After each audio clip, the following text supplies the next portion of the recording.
ka ba natatakot? Ha? Bakit naman? Alam mo ba yung kwento-kwento sa lugar na to? Ah, hindi. Bakit? Ano bang meron sa lugar nito? Kaso baka matakot ka pag sinabi ko sa'yo. Hindi promise. Sure ka? Oo nga, promise.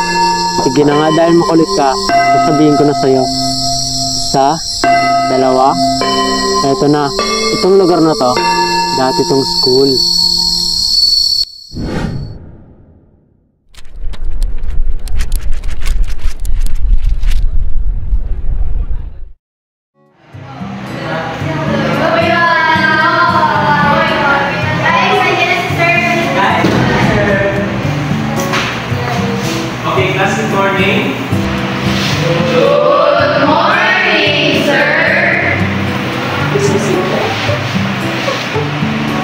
Bago ko yan ang yung mga scores nyo sa isang hapon na yung score tayo. Sa kapanyo Ligtan, present. Ines Alex, present.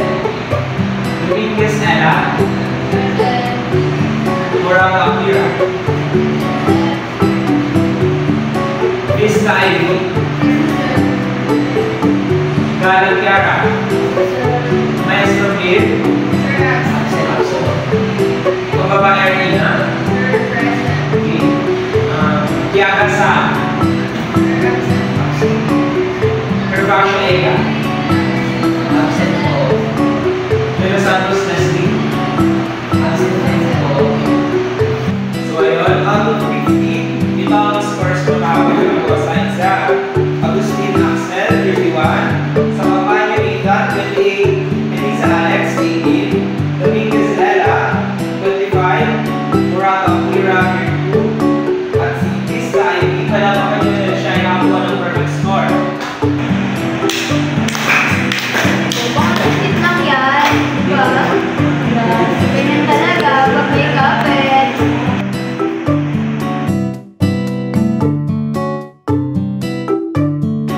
Porket makakuha ka naman sa score, pag-ganyan-ganyan nyo na ako, porket mababa lang kayo. Pabayaan mo na wag mo na silang pansinin, mababa lang ka sa score nila. Kasalanan ko ba nag-aaral ako? Kasi sila nag-aaral na mabuti. At si Galang Akira naman 35 at si Pababa Erina ay 20. So yun na class, yun na nakuha yung score, no? So maya-maya lang nakalas na po dahil may meeting kami sa principal sa office. Kaya magbibigay na lang ako sa inyo ng activity, no? So bukas ipapasa nyo na agad ito. Di ba na? Yes, sir!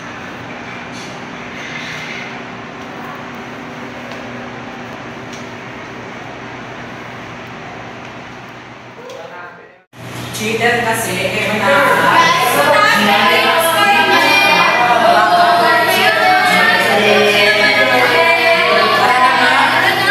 Cheater kasi dito. Cheater kasi. Kapag sa cheater naman.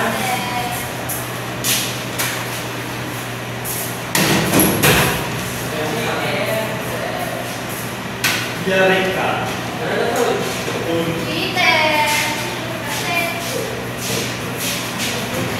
Pag yan ang sa school mo. Mayo, baka nag-cheat tayo may Hindi, tinapos. siguro may contribution sa kanyang kamay, kaya siguro ang score niya mataas. Malay natin. Siguro hindi na siya. Kasi yung mga cheaters na dapat wala na yun.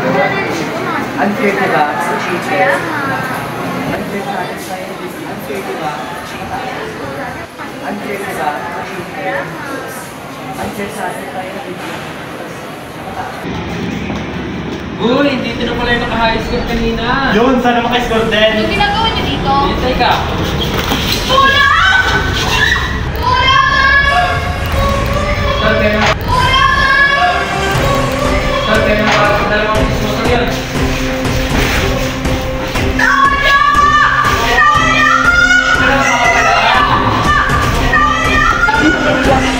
Huwag ko kumalagkat kayo at ang pamilya mo.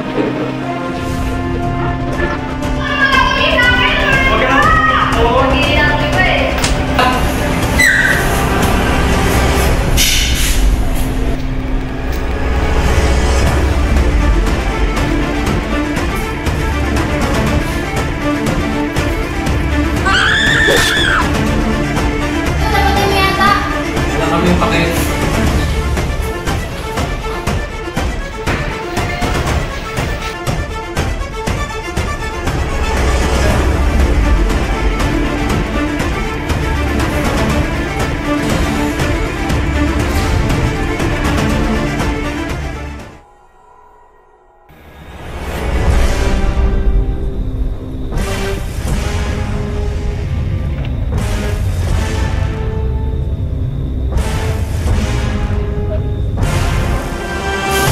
plastic, tol. Lagyan na natin, tol.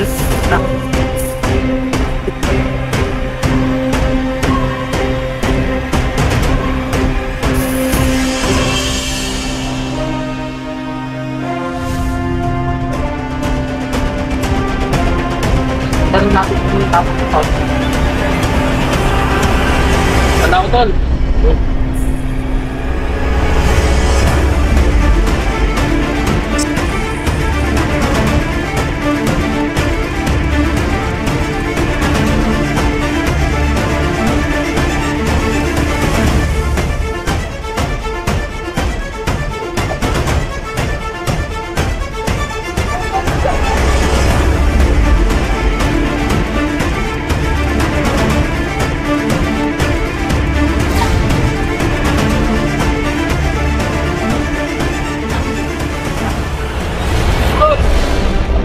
Bakay.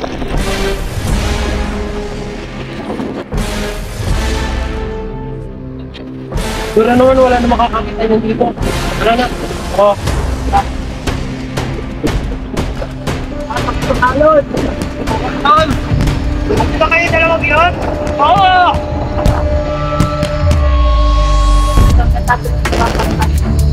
Mga tol, nahirapan niya kami. Pero tol, sigurado ba kayong salita yung dalawang yun? Sure yun, Tol. Takot na ng dalawang nun. Sigurado ka, tol? Oo naman. Dahil dyan, sa atin tong araw na to. Goodbye! Bye!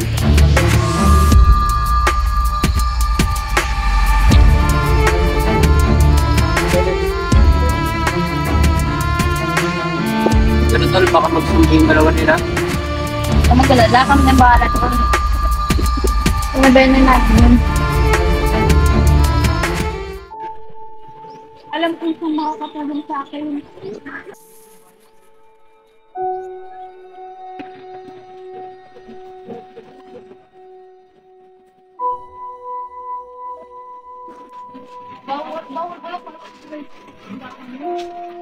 Nagirap kasi ng Diyos. Paano iba na ang pakiramdam ko ngayon? Bakit parang may bumabagabag na sa loob ko? Kiara, tulungan mo ako. Tulungan mo ako magiganti sa mga gumawa sa akin ito. Bakit ako? Ikaw lang ang makakatulong sa akin. Anong klaseng tulong? Gusto kong makamit ang hustisya. Pwede ko pang gamitin ang katawan mo? Kung yun ang tanging solusyon at makapagpapatahimik sa kaluluwa mo, sige, tutulungan kita. Alam mo ba, Box, hindi ako makatulog kagabi. Nakakonsensya na rin ako sa mga nalaman natin. Hindi ako na yung mga kaba na yun, kinakabanding na ako. What if tayo yung isunod nila? Baka tayo isunod nila eh. Itikom na lang natin ating bibig at wala yung nalaman. Kaya nga eh. Sige, mauna na ako ha. Dito tayo namin eh.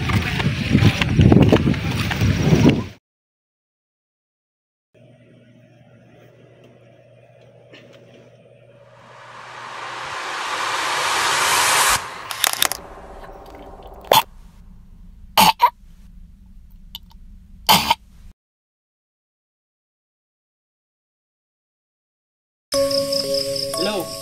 Hello? Nathan to. Asan ka?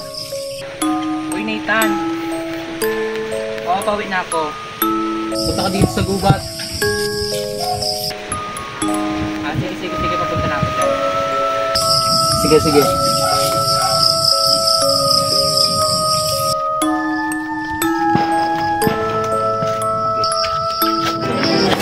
Ivy? Magtigilan ko kayo.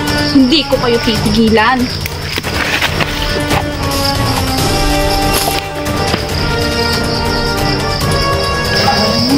Oras na to. Guys, magigiganti na siya. Sino? Gusto parating na siya.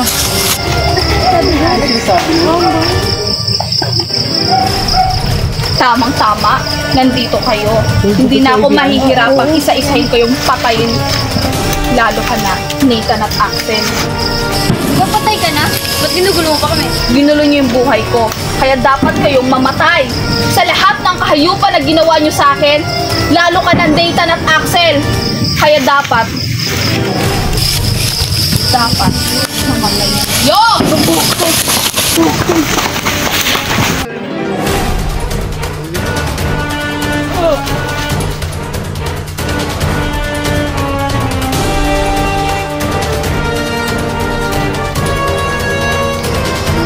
Ikaw di ba pumatay sa akin?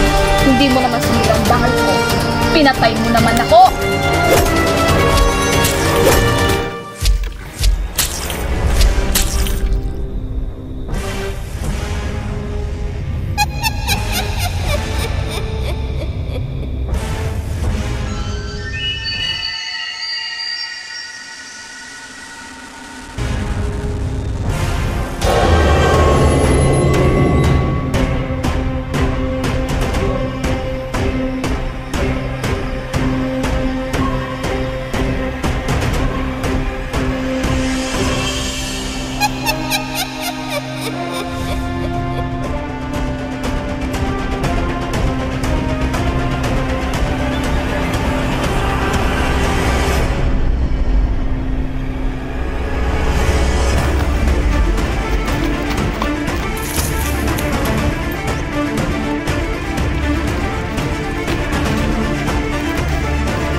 Ivy, kung nasan ka man?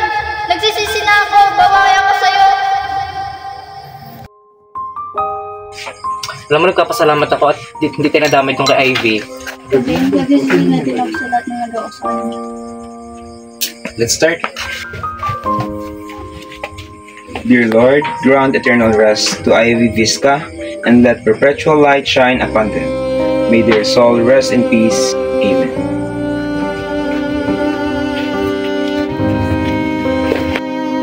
Maraming salamat, Akira. Dahil sa'yo, nakuha ko ng hustisya. Salamat dahil pinagamit mo ang katawan mo. Wala ka naman, Ivy.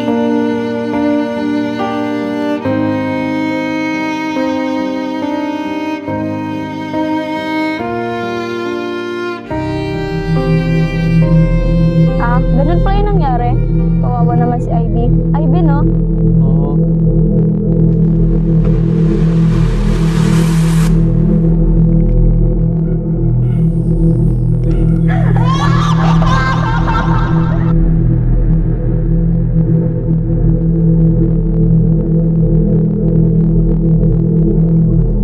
Sa paglipas ng mahabang panahon, patuloy lamang na nauulit ang eksenang ito.